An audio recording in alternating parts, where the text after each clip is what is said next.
Hello dear viewer, you are very much welcome to my YouTube channel Health Awareness Tips with Dr. Masika Lindsay. Today we are sharing about pelvic inflammatory diseases, PID. And these are infections or diseases that affect the female reproductive system. If you're very new to my channel, please subscribe, and now don't forget subscribe. Hit the bell icon so that you'll be notified every time I upload a new video. And if you find this video helpful, please remember to share with your friends so that they can also learn from this video. Remember to leave your comments. Remember to ask your questions. I'll be able to ask them when I find them.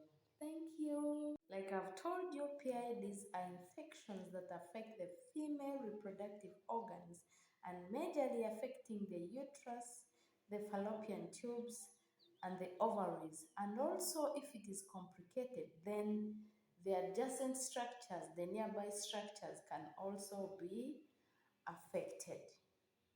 And it's a common diagnosis in most of the gynecological and fertility clinics, at least for any woman aged between 18 to 55.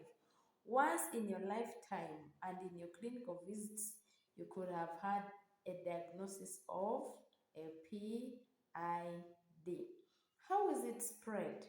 We get challenges whereby you confirm this diagnosis and tell a woman, you have a PID, and then she gets angry. She's wondering, is it because my husband is cheating? What is the problem, doctor? What is it? No, it's a combination of many factors. We cannot say that only PIDs are spread sexually. No, PIDs can be spread by sexually transmitted infections, and also there are also other factors which can lead to the spread of PIDs. PIDs spread as a result of bacteria ascending from the vagina through the cervix to the uterus and then to the tubes and the ovaries. As long as any bacteria finds its way from the vagina up there, it will give you a PID. And so, understanding risk factors is very important so that you'll be able to prevent them.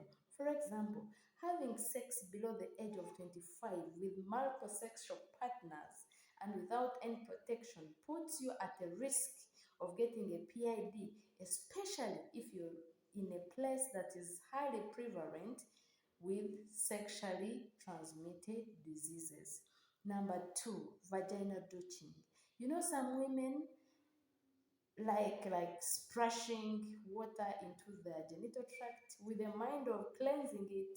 Sometimes they use chemicals, and this one gives a way of bacteria which ascends down here from the vagina and then it goes into the uterus. Number 2, some of these chemicals they use in the douching causes an imbalance in the vaginal mucosa, in the vaginal bacteria anyway, with also the pH of the vagina. So this puts you at a risk of reducing your protection. The bacteria. So with vaginal douching or vaginal irrigation, always remember that it lowers your pH.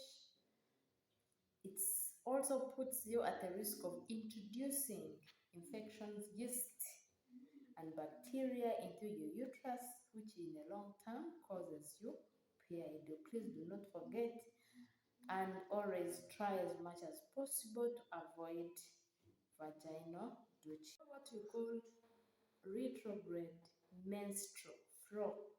So we very well know that normally menstrual flow every month for a woman comes from the uterus and then through the cervix, it finds its way through the vagina.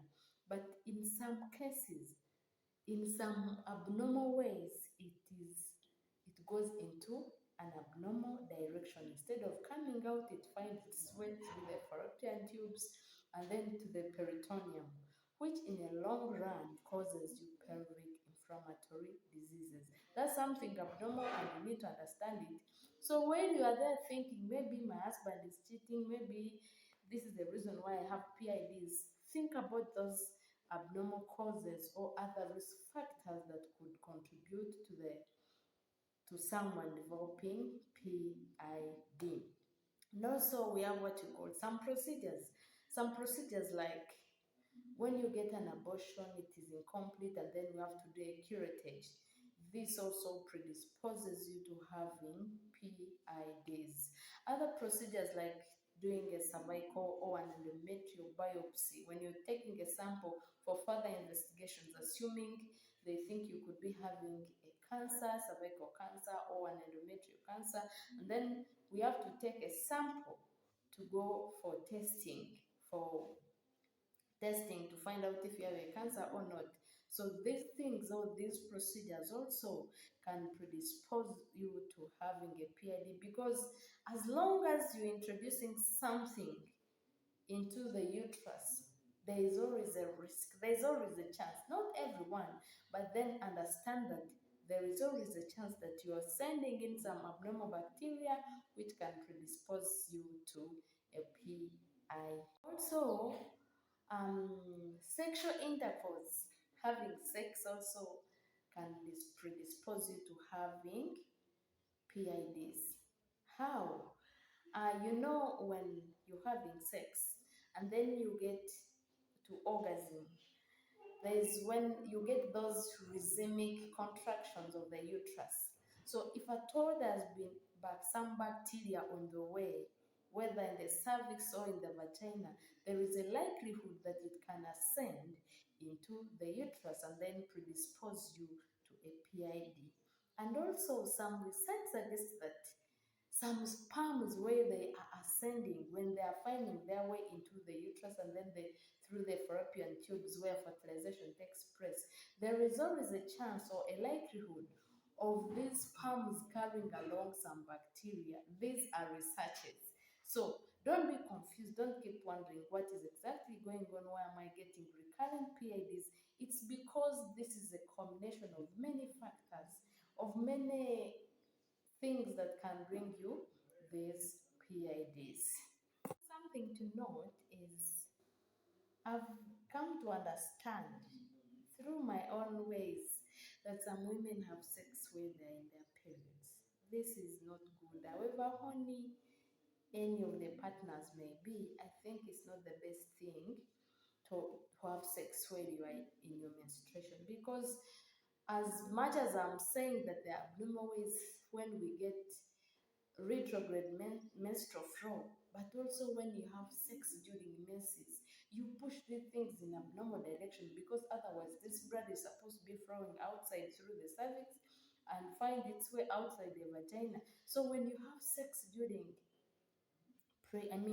your menses, it means this activity is going to push all this blood into your uterus, and then it goes back to the fallopian tubes. So this also, it's one way of causing menstrual flow retrograde. You send it in an abnormal direction, and all this blood that you're sending in, which is supposed to come out, predispose you to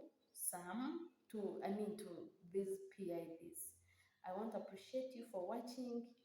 Next time, we are going to look at signs and symptoms of PIDs and preventive measures. Thank you so much for watching. God bless you. Till